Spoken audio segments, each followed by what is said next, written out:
भारत की जीत और चीन की नाकामी को दिखाती है इस वक्त की एक बड़ी खबर। अमेरिकी मीडिया ने चीन की पोल खोलते हुए कहा है कि एलएसी पर भारत के मुकाबले चीन की सेना फ्लॉप साबित हुई है। चीनी राष्ट्रपति शी जिनपिंग को एलएसी विवाद का जिम्मेदार ठहराते हुए न्यूज़वीक अखबार ने लिखा है कि शी जिनपिंग ने भारतीय क्षेत्र में घुसपैठ करके अपने भविष्य को ही खतरे में डाल दिया है और उनकी सेना पीएलए लद्दाख में बुरी तरह से नाकाम हुई है। अमेरिकी अखबार ने लिखा है कि साल 2012 में जिनपिंग के कम्युनिस्ट पार्टी का महासचिव बनने के बाद भारतीय सीमाओं पर चीन की घुसपैठ बढ़ती चली गई और अखबार ने यह भी लिखा कि करीब 45 साल बाद 15 जून को चीनी सेना ने गलवान घाटी में घुसपैठ करके भारत को चौंका दिया और करीब 20 भारतीय सैनिक इसमें शहीद भी हुए, जबकि भारत ने 60 चीनी सैनिकों को मौत के घाट उतार दिया था, जो बात वो छुपाता रहा है। पिछले महीने की शुरुआत में आधी शताब्दी में पहली बार भारत ने चीन के खिलाफ आक्रामक रवैया अपनाया और ऊंचाई वाले ठिकानों को चीन के कब्जे से छीन लिया है। अमेरिकी अखबार ने लिखा, दक्षिण के 3 विवादित क्षेत्रों के छिन जाने के बाद चीनी सैनिकों ने भारतीयों को रोकने की कोशिश की, लेकिन वो नाकाम रहे हैं। चीन की पोल खुली है एक बार फिर अमेरिकी मीडिया में। न्यूज़वीक अखबार ने साफ तौर पर लिख दिया, जो बात चीन लगातार दुनिया से छिपाता रहा कि भारतीय जाबाजों से मुठभेड़ में उसके कोई जवान नहीं मारे गए थे, लेकिन अमेरिकी अखबार ने लिखा 60 जवान मारे गए थे। संदीप, हमारे सहयोगी, लद्दाख में तकरीबन उसी इलाके में मौजूद हैं जहां से यह खबर आ रही है। संदीप, एक बार फिर अंतरराष्ट्रीय स्तर पर चीन एक्सपोज हुआ है और जो वो झूठ बोलता रहा कि सिर्फ भारत को नुकसान पहुंचाया गया, भारत के 20 जवान शहीद हुए थे, जबकि 60 सैनिक उसके भी मारे गए हैं और यह खुलासा अब अमेरिका की ओर से किया जा रहा है। किस तरह की हकीकत वहां लोग खुद महसूस कर रहे थे?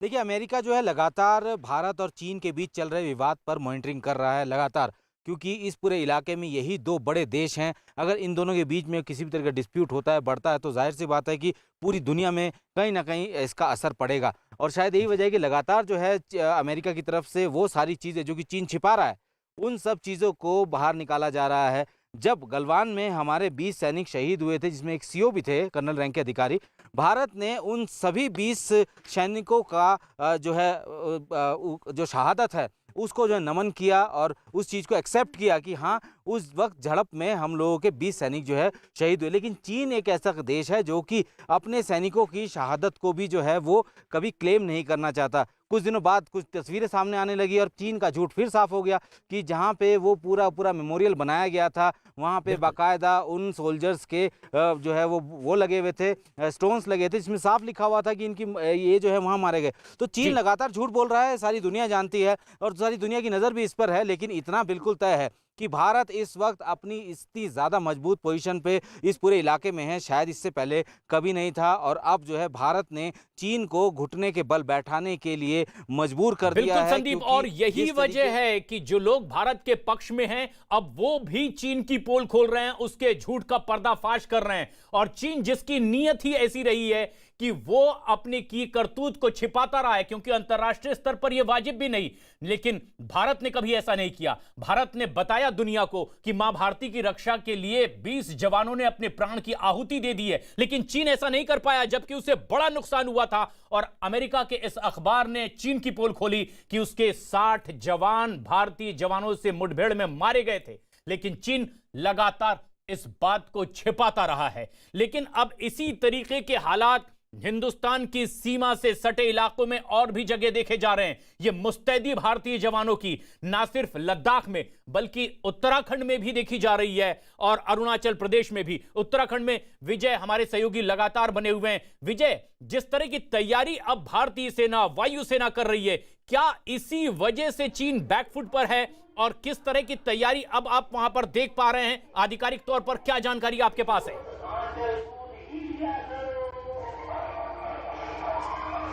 प्रशांत, मैं आपको बता दूं, भारत इस बार जब से लिपुलेख सड़क का उद्घाटन हुआ था, उसी के बाद जिस तरीके से नेपाल ने अपना रुख बदला था, एक तरीके से चाइना के इशारों पर भारत के खिलाफ लगातार उसने जहर उगला था, उसके बाद भारतीय सुरक्षा एजेंसियां चीन और नेपाल का जो बॉर्डर है, दोनों बॉर्डर पर अलर्ट है। ज़मीनी स्तर पर काफ़ी चौकस इंतजाम किए गए हैं। घटिया बगड़ से लेकर लिपुलेख का जो 18,000 फीट की हाइट पे जो बॉर्डर है, वहाँ तक चप्पे चप्पे पर सेना के साथ एसएसबी आईटीबीपी के जवान मुस्तैद हैं। इसके अलावा जो लड़ाकू विमान है वो लगातार यहाँ पर अपनी उड़ान भर रहे हैं और लिपुलेख तक और चीन नेपाल के बॉर्डर तक वो अपनी दस्तक दे रहे हैं और ये दर्शाने की कोशिश कर रहे हैं कि भारत के कदम कभी पीछे नहीं हटने वाले हैं।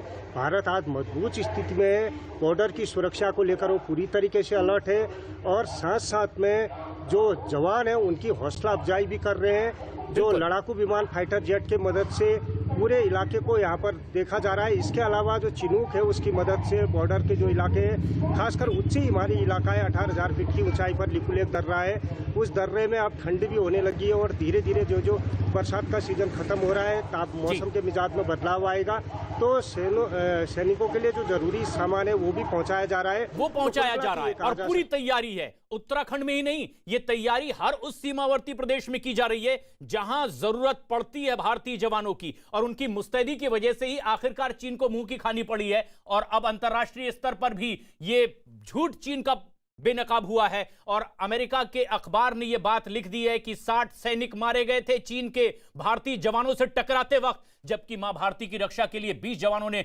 अपने प्राणों की आहुति दी थी। लेकिन ऐसे ही हालात अरुणाचल प्रदेश में भी हैं। अरुणाचल प्रदेश के भी 5 जवान अगवा कर लिए गए थे, 5 नवयुवक गांव के अगवा कर लिए गए थे। मिंटू तमालू हमारे सहयोगी यहीं पर मौजूद हैं। मिंटू, अब आखिर क्या वजह रही, क्यों आखिरकार चीन मजबूर हुआ कि जिन्हें अगवा किया था उन्हें लौटाना पड़ा है, और क्या इसी तरह के आसार उसे महसूस होने लगे थे कि अगर टकराएगा तो नुकसान वैसा ही होगा जिस तरह से गलवान में हुआ? जरूर प्रशांत जी, आपने जो किया वो सही कहा, क्योंकि चीन को मजबूर होना इसलिए पड़ा कारण वो इलीगली वो किया, यहाँ के युवाओं को जो सरहद में जाते हैं या सरहद के पार, क्योंकि अरुणाचल के विभिन्न जिलों या आप जो मैकमोहन लाइन बोले या एलएसी जहां बोले, वहां पे लोग शिकार करने जाते हैं या खेत करने जाते हैं या मच्छी मारने जाते हैं, तो चीन अंदर घुस के आते हैं। क्योंकि हमारा वहां पे रोड कनेक्टिविटी अभी तो बिल्कुल हो गया है, बहुत सारा एक्टिविटी चल रहा है, लेकिन उस जमाने में जब जो नहीं थे 1962 में, लेकिन अभी वो 62 नहीं रहा, ये 2020 तो ये तैयारी समझी जा सकती है। और ये सिर्फ हिंदुस्तान के लोग महसूस नहीं कर रहे हैं, बल्कि चीन भी ये बखूबी महसूस कर रहा है। और ना सिर्फ चीन महसूस कर रहा है, बल्कि पूरी दुनिया देख रही है कि किस तरह की तैयारी है, और अब उसका झूठ भी बेनकाब हो रहा है अंतरराष्ट्रीय स्तर पर भी। लेकिन अब हिंद महासागर में भी चीन की इस बढ़ती गतिविधियों के बीच में अमेरिका ने भी चीन को एक और बड़ा झटका दिया है। हिंद महासागर में शांति और सुरक्षा के लिए अमेरिका ने मालदीव के साथ में एक रक्षा सौदा कर लिया है।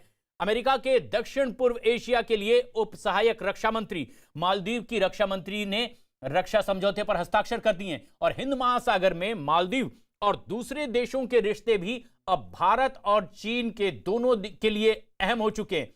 ऐसे में यह रक्षा सौदा चीन के लिए एक बड़ा झटका माना जा रहा है।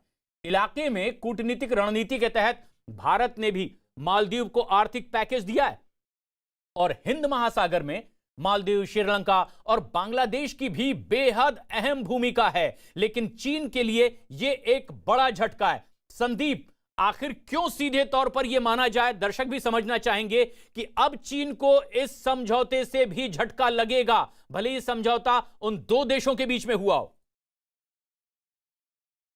बिल्कुल प्रशांत, मैं थोड़ा सा समझा देना चाहूँगा कि ये समंदर का इलाका चीन के लिए क्यों महत्वपूर्ण है। चीन का 80% जो फ्यूल है वो इसी रास्ते से होता हुआ, मलक्का स्ट्रेट से होता हुआ चीन तक पहुंचता है। ऐसे में चीन के जो जंगी जहाज़ है, सबमरीन है, हर वक्त इंडियन वाटर्स में मूव करते रहते हैं, सिर्फ और सिर्फ इसलिए कि जो उनका जो फ्यूल सप्लाई है उसको कोई पायरेट्स या कोई उसको लूटपाट ना हो या कोई नुकसान ना पहुंचा सके। लेकिन धीरे धीरे चीन ने जो है अपना वर्चस्व इन इलाकों में बढ़ाना शुरू किया। चीन का कोई भी बेस इस इलाके में नहीं था, जिबूती एक ऐसी कंट्री है जो कि यमन के बिल्कुल पास लगती है।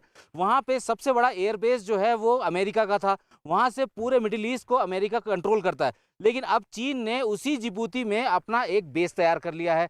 ऐसे बिल्कुल। में वो सीधे तौर पर अपने उन इलाकों में मजबूत बनना चाह रहा है और भारत को कहीं ना कहीं इस बात का एहसास पूरी तरीके से है कि चीन जो है अगर उसके ऊपर, भारत के साथ अमेरिका को भी, कि अगर उसका फ्यूल का मूवमेंट अगर डिस्टर्ब होता है तो उसकी कमर टूट जाएगी। और शायद यही बिल्कुल। वजह है कि अमेरिका उसको चारों तरफ से घेरने की कोशिश कर रहा है। लेकिन चीन ने इस बात को पहले ही भांप लिया था, क्योंकि चीन हमेशा अगले 50 साल की सोच के चलता है, तो उसने पहले ही सोच लिया था। इसीलिए बाकायदा सीपैक बिल्कुल का संदीप। एक नया रास्ता चुना उन्होंने। ग्वादर में पोर्ट बना रहे हैं ताकि वहां से फ्यूल आयर उधर चला जाए। लेकिन अब जो ये समझौता हुआ है अमेरिका और मालदीव के बीच में, बहुत महत्वपूर्ण समझौता है।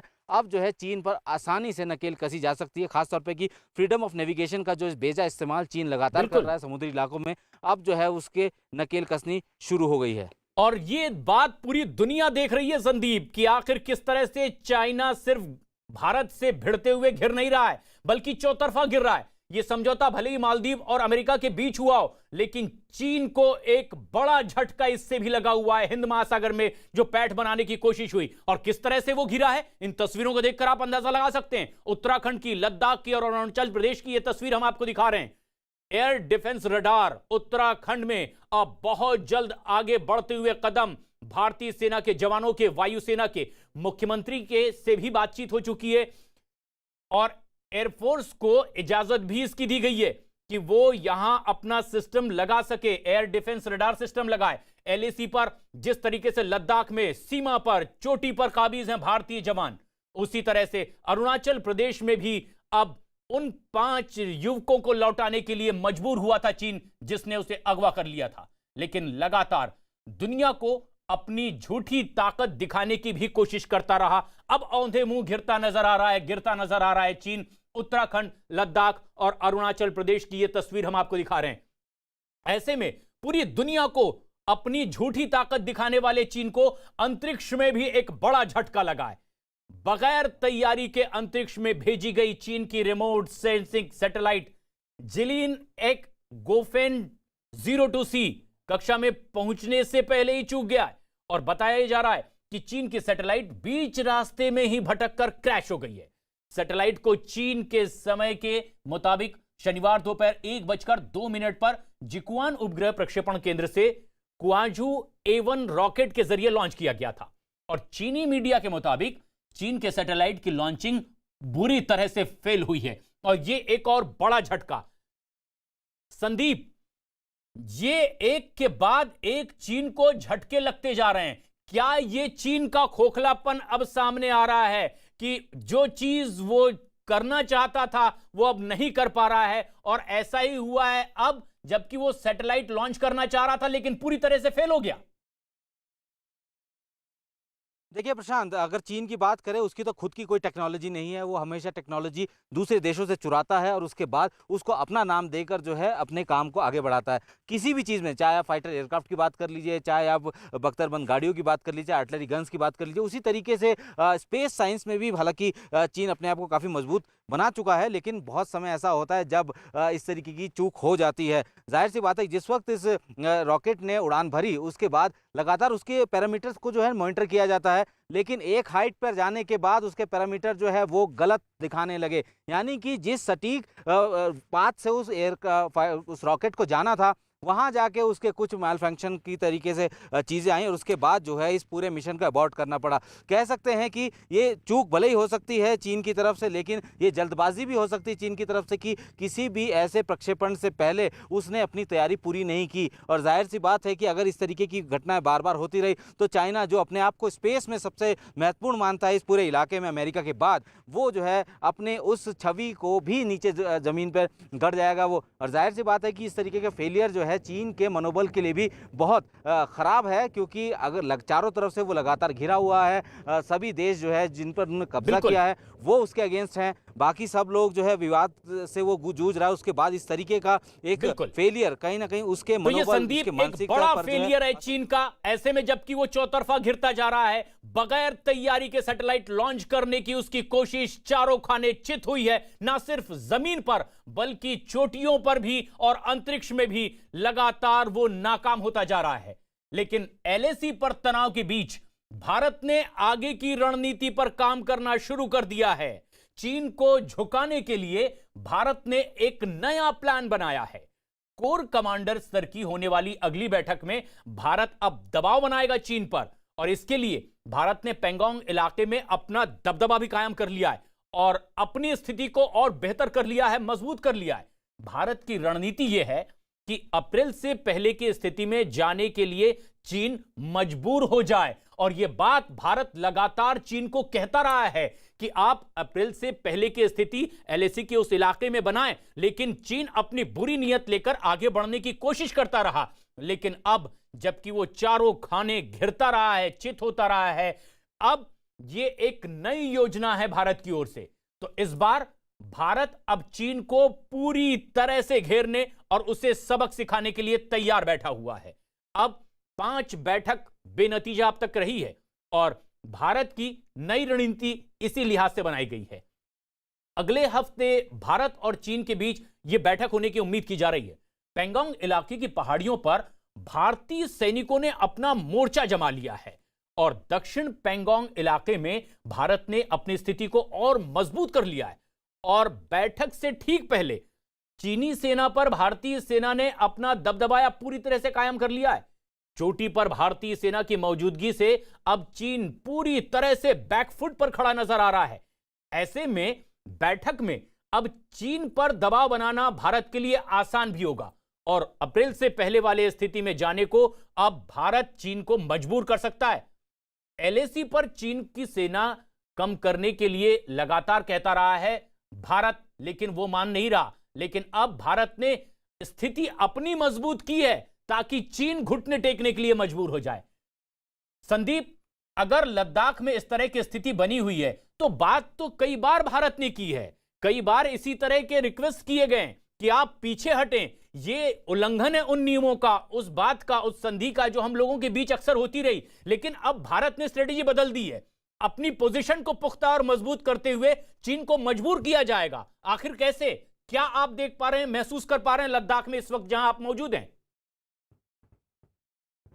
देखिए, जब तक जितनी बार भारतीय सेना के बीच और चीन के सेना के अधिकारियों के बीच बातचीत हुई है, भारत की तरफ से हमेशा यही बात कहा गया है कि आप जो है अप्रैल से पहले की स्थिति में जाएं। लेकिन हमेशा चीन उस वक्त जो है अपनी ऐंठ ज़रूर दिखाता रहा है, क्योंकि उसको पता है कि बहुत सारे ऐसे इलाके हैं जिसमें वो खुद आके बैठा है और वो भारत जो है उसको किसी भी हाल खाली कराना चाहता है। तो ऐसे में तब अभी तक जितनी बैठकें हुई उसमें भारत जो है एक रिक्वेस्टिंग वे में नज़र ज़रूर आता था, क्योंकि उन लोगों को हम लोगों ने पीछे धकेलना है। लेकिन आज की तारीख में जो स्थिति है जस्ट उल्टा हो गया है। अब ये है कि चीन अब भारत के सामने गिड़गिड़ाएगा, वो कहेगा कि आप जो है दक्षिण पैंगोंग के इलाके से अपनी सेना पीछे करो, उसके बाद जो है हम यहाँ पे कुछ करेंगे। इस तरीके की बात जो है चीन की तरफ से कही जाएंगी और ये पहली बार होगा इस वक्त, इसके बाद कि भारत जो है वो इस वक्त एडवांटेज पोस्ट पे जब बातचीत की मेज पे जाएगा तो हमारे पास जो नेगोशिएशन करने के लिए हमारे पास भी बहुत कुछ है। बिल्कुल, ये एक बड़ी खबर भी आप दे रहे हैं संदीप इस वक्त कि अब भारत जब अगली बार बातचीत के लिए टेबल पर बैठेगा, कोर कमांडर स्तर की बातचीत होगी, तो पहले जैसी स्थिति भारत की बिल्कुल नहीं होगी। अब चीन गिड़गिड़ाता नजर आएगा। हालांकि बातचीत की पेशकश चीन करता रहा है कि वो बातचीत के लिए तैयार है, लेकिन वो जुबान से कुछ और कहता रहा और करता और कुछ रहा। लेकिन अब वो मजबूर होगा ये कहने के लिए कि हम आपकी बात मानने को तैयार हैं। आखिर क्यों ऐसा होगा? क्योंकि चौतरफा घिर रहा है चीन, सिर्फ लद्दाख में ही नहीं बल्कि उत्तराखंड में भी जो भारत की तैयारी है और अरुणाचल प्रदेश में जिस तरह की तैयारी आगे दिखाई दे रही है, उससे संकेत यही चीन को भी मिल रहे हैं। विजय हमारे सहयोगी उत्तराखंड से इस वक्त हमसे सीधे जुड़ रहे हैं। विजय, जो तैयारी अब की जा रही है भारत की ओर से, भारतीय सेना की ओर से, वायुसेना की ओर से, आखिर क्या ऐसा होने जा रहा है जिससे चीन अगली बैठक में नीचे झुकता दिखाई देगा? विजय,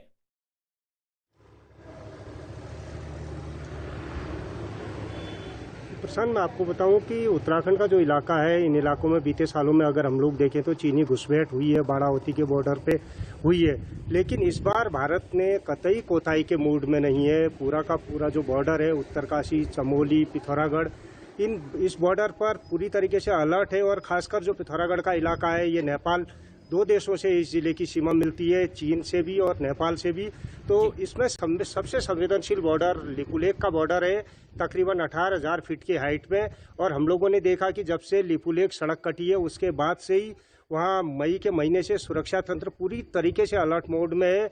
और उसके बाद जो जो तनाव बढ़ता गया है दोनों देशों के बीच, सैन्य बलों की संख्या वहाँ पर बढ़ती गई है और जो भी जरूरी उपकरण है वो वहाँ पर तैनात किए गए हैं।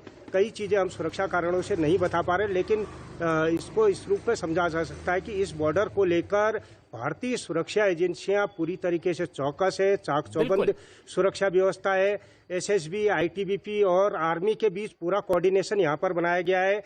क्योंकि मैं बार बार इस बात को कह रहा हूँ कि ये बॉर्डर चीन और नेपाल से लगा हुआ है और नेपाल भी एक तरीके से भारत विरोधी रुख इख्तियार किया हुआ है लिपुलेख सड़क और के पिछले दिनों ये उद्घाटन के देखने बाद। को भी मिला था तो कि इस चीन ने बात अपनी को भी जिस भारतीय तरह से सुरक्षा सेना आगे एजेंसियां बढ़ाने की बखूबी कोशिश समझ की रही है। है। नेपाल ने भी सीमा के पास अपनी एक टुकड़ी तैनात की थी निगरानी के लिए, और ये सब कोई समझते हैं, पूरी दुनिया जानती है कि चीन के दबाव में नेपाल ऐसा कर रहा है। लेकिन भारत की जो तैयारी है अब उसे चौतरफा घेरने की है, तो सिर्फ इस तरह से उत्तराखंड में ही नहीं, लद्दाख में नहीं, बल्कि अरुणाचल प्रदेश में भी कुछ ऐसा ही देखा जा रहा है। मिंटू हमारे सहयोगी जो अरुणाचल प्रदेश में इस वक्त मौजूद हैं। मिंटू, हालांकि हम सुरक्षा के लिहाज से हर वो स्ट्रेटजी का खुलासा तो नहीं कर सकते, लेकिन क्या ऐसा अरुणाचल प्रदेश में आप सीमा पर महसूस कर रहे हैं कि भारतीय सेना अब फ्रंट फुट पर है और चीन की सेना को घुटने टेकने पड़ेंगे या अपने कदम पीछे लेने पड़ेंगे?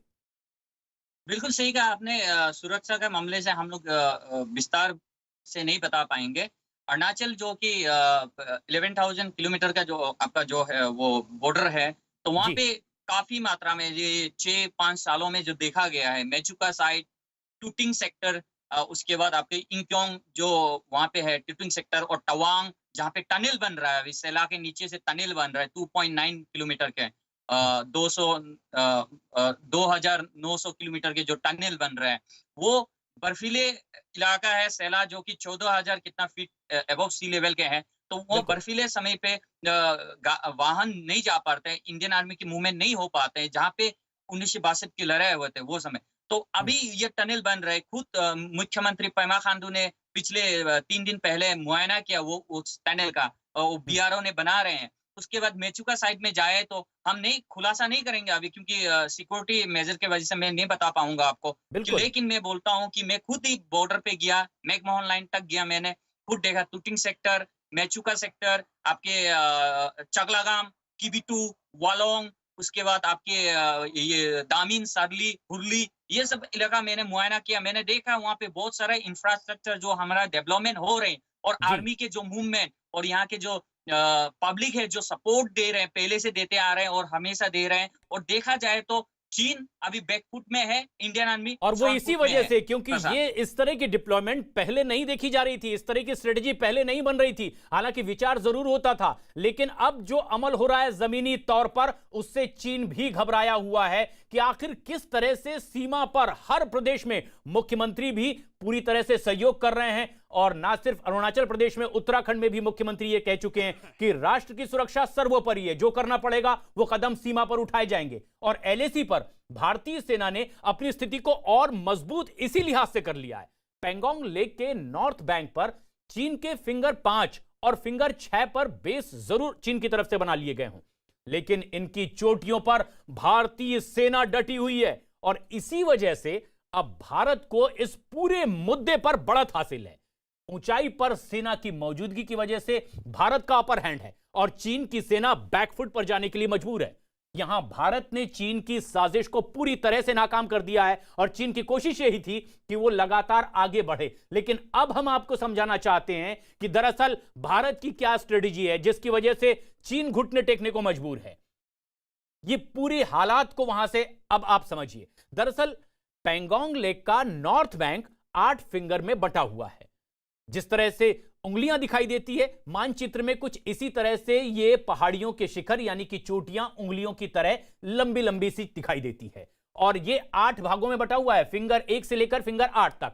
इन फिंगर में फिंगर 4 तक भारत का पूरी तरह से कब्जा है और भारतीय सेना इनकी चोटियों पर लगातार डटी हुई है, जबकि फिंगर 5 के पास से चीन अपनी नापाक हरकतों को बढ़ाते हुए वहां बेस बनाना शुरू कर चुका था। और इसी तरह से फिंगर 6 के पास भी चीन की बेस होने की खबर सामने आई है, लेकिन चीन के यहां बोर्ड भी दिखाई दिए और ये तस्वीरों में आप देखिए, पिछले दिनों ये चीन के 2 बोर्ड फिंगर 5 के पास तटीय इलाकों में दिखाई दिए थे, लेकिन फिलहाल खबर यह आ रही है कि अब इनकी मूवमेंट यहां नजर नहीं आ रही है और इसके बाद यहां वो बोट हटती हुई दिखाई दे रही है। लेकिन चोटियों पर भारत के जवानों का वर्चस्व लगातार कायम है और अब ये भारत को बढ़त दिलाए हुए फिंगर 5 की चोटी ऊंची है और इसीलिए इस इलाके की स्थिति भारत के पक्ष में और बेहद मजबूत स्थिति में।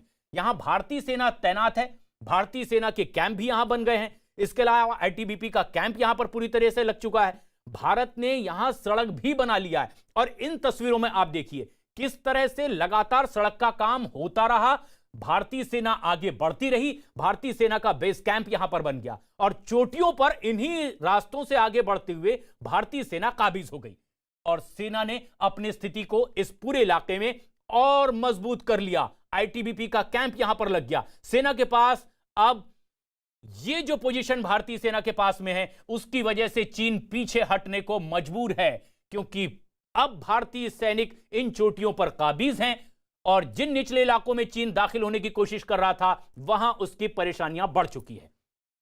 लेकिन एलएसी पर बने तनाव के बीच इस वक्त एक सबसे बड़ी खबर आ रही है। न्यूज 18 इंडिया को एक्सक्लूसिव जानकारी मिली है कि चीन सीमा पर वायरस वॉर साजिश रचने की तैयारी में चीन जुटा हुआ है और घुसपैठ की 4 कोशिशें लगातार उसकी नाकाम हुई है और उसके बाद अहम पहाड़ियों से नियंत्रण गंवा देने के बाद अब चीन की सेना का मनोबल बुरी तरह से टूटा है और चीन की सरकार अब देश के अंदर बहुत ज्यादा दबाव भी महसूस कर रही है और ऐसे में चीन एलएसी पर अपनी सेना के नए कैंप बना रहा है और मजबूरी यह है कि सीमा समझौते के मुताबिक चीन एलएसी पर गोलाबारी नहीं कर सकता।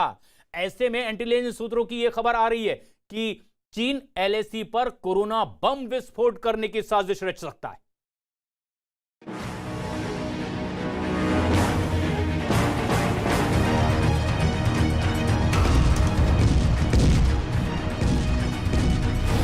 न्यूज 18 इंडिया को चीन की चाल के बारे में एक्सक्लूसिव जानकारी मिली है। हार से बौखलाया चीन एलएसी पर वायरस युद्ध की तैयारी में जुटा है। दावा है कि चीन ने कोरोना वायरस से बायोलॉजिकल वॉरफेयर के लिए घातक हथियार तैयार कर लिया है। अब चीन की साजिश ये है कि वो एलएसी पर बिना हथियारों की लड़ाई लड़ने के लिए कोरोना बम का विस्फोट कर सकता है।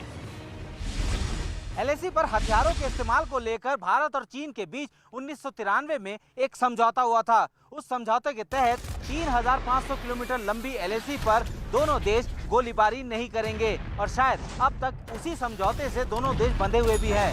हालांकि एलएसी पर हथियारों का जमावड़ा जरूर लगा है, लेकिन उसके इस्तेमाल पर फिलहाल पाबंदी है और शायद यही वजह है कि चीन के सैनिक मध्यकालीन समय के हथियार जैसे कि भाला, फरसा और तारों से बंधी हुई लोहे की छड़े के साथ नजर आए।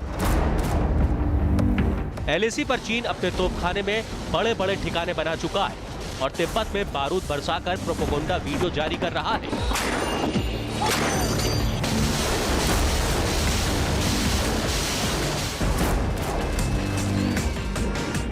लेकिन 1993 के समझौते से बंधे चीन के सैनिक बिना हथियारों के जंग में भारत से 4 बार मात खा चुके हैं। उन्होंने बीते 15 दिनों में घुसपैठ की 4 कोशिशें की, लेकिन उल्टे पांव भागना पड़ा। साथ ही वो हिस्सा भी गंवाना पड़ा जो 1962 से चीन के नियंत्रण में था।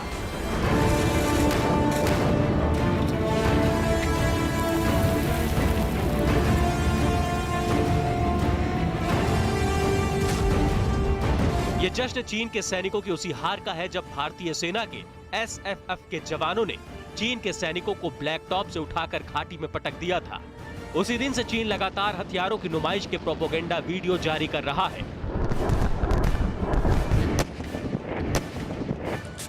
चीन के लिए एलएसी पर बीता एक पखवाड़ा बहुत भारी गुजरा है। बीते 15 दिनों में भारत ने हेलमेट टॉप, ब्लैक टॉप, कुरंग हिल, मागर हिल, रेजांगला, और रेकिनला चोटियों पर तिरंगा फहरा दिया है।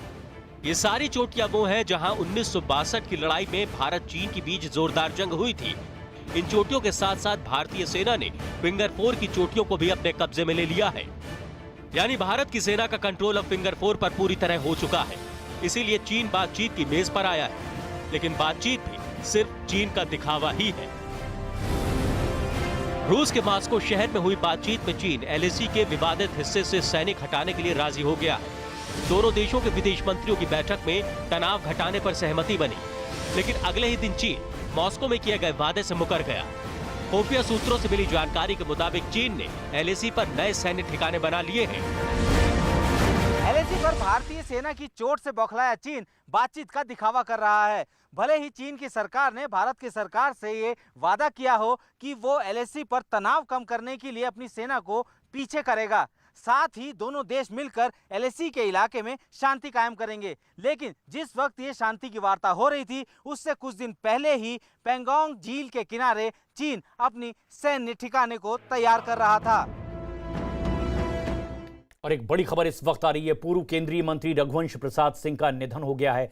रघुवंश प्रसाद सिंह दिल्ली के एम्स में भर्ती थे, जहां अपना उपचार करवा रहे थे, लेकिन हालात खराब होने के बाद रघुवंश प्रसाद सिंह को वेंटिलेटर पर रखा गया था और उनके फेफड़ों में तकलीफ के बढ़ने के बाद उन्हें यहां अस्पताल में भर्ती करवाया गया था। और हाल ही में अस्पताल से आरजेडी छोड़ने के लिए रघुवंश प्रसाद सिंह ने चिट्ठी भी लिखी थी और सीधे तौर पर कह दिया था उन्होंने कि अब बहुत हुआ, अब वो आरजेडी के साथ नहीं रह सकते। लेकिन एक बेहद दुखद खबर, एक ऐसे वरिष्ठ नेता का निधन हुआ है जो आरजेडी के लिए रीढ़ की हड्डी माने जाते थे। हालांकि उन्होंने आरजेडी छोड़ने का फैसला कर लिया था, बाकायदा एक पत्र भी लिखा था और लालू प्रसाद यादव ने वो पत्र पाकर भी उसका जवाब दिया था। उन्होंने कहा था कि आप पहले अपना उपचार करवाइए, स्वस्थ होइए, मुलाकात करेंगे और फिर बात करेंगे, लेकिन आप कहीं नहीं जा रहे हैं, आप हमारे साथ थे, हमारे साथ ही रहेंगे। लेकिन साफ इनकार करने के बावजूद उन्होंने अपने मन की बात कह दी थी, लेकिन अपना उपचार करवा रहे थे। चंद्रमोहन हमारे सहयोगी इस वक्त हमसे सीधे जुड़ रहे हैं फोन लाइन पर। चंद्रमोहन, रघुवंश प्रसाद सिंह का जाना खासतौर पर बिहार की राजनीति के लिए कितना बड़ा नुकसान और कैसे उन्हें वहां याद किया जा रहा है?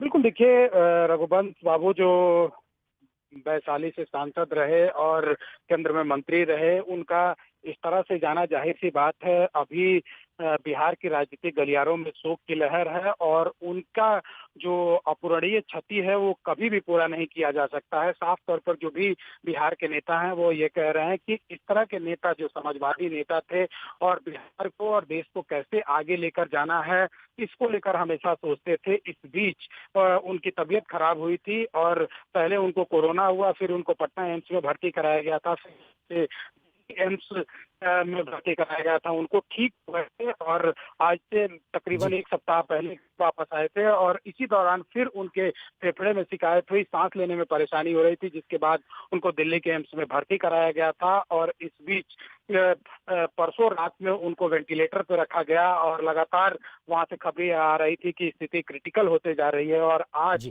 अब वो लोगों के बीच नहीं रहे। तो साफ तौर पर बिहार के लिए एक बहुत बड़ी क्षति है और बिहार के राजनीतिक गलियारों में इसको लेकर शोक की लहर है।